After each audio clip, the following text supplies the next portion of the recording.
Hi everyone, welcome to Miss Markwell. Today I'm doing a sewing segment and I'm going to be using a teaching aid that I use at school for students that really struggle with sewing. Just using a bit of card and punch some holes in them or a bit of paper, and then this is just showing you how to do a running stitch, and it's brilliant for students that really struggle watching my demonstrations who can't see when I'm doing it on fabric, and this is just ideal. So I'm going to show you how to sew and do the running stitch with just a bit of card and a bit of wool. Instead of a needle, a pencil. There you go. And just put a little knot in.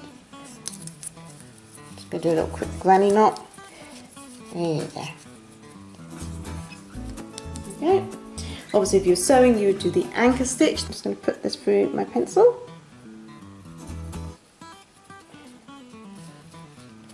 So we're going to act like this pencil is the needle and that's the eye of the needle. So I've just tied the thread. This is just wool yarn. So I'm going to sew the running stitch, pop the pencil through and keep pulling. If it gets tangled, you know, a lot of students get really frustrated when it gets tangled. Just tell them to untangle it like that and then pull. And then look at the other side, nice and tidy. Now, you might want to put a bit of tape on this because it keeps falling off.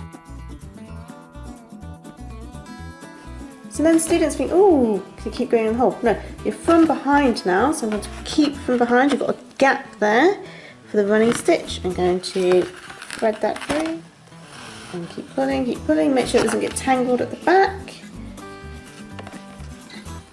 There you go, keep it nice, the tension nice, not too tight. So now I'm going to go from, let's start at the front, so I'm going to continue with this hole for my needle or my pencil. Go.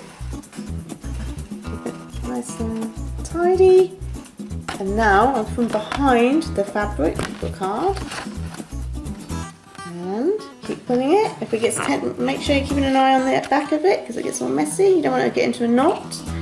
Keep it nice and tension. Look at that, we've got a nice running stitch happening there. So again, you've got your gap, so then the thread needs to be on this side.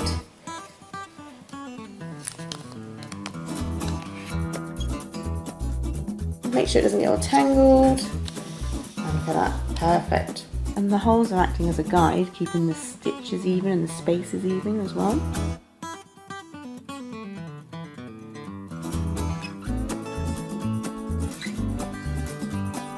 And then we've got the last hole. So you've got your little knot at the beginning. You've got your nice even gaps. And if you look at the back, it's nice and tidy as well.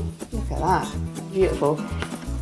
So if you can't sew, this is a great way for you to learn. The card is a great resource because you're enlarging the running stitch so students can really see and understand how you are going in and out of material or the card and using the wool and the pencil as a needle and thread. This is a clip of the running stitch using material, thread and a needle just to show you what it looks like.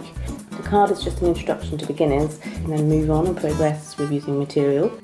Even if you don't have needle and threads and materials at home, you could still create this sample stitch by using paper, card, punching some holes in it and just securing some wool or string to a pencil and then following my tutorial. Thank you for watching Miss Markwell. I hope you enjoyed the running stitch tutorial. There's more videos to come. Okay, thank you for now.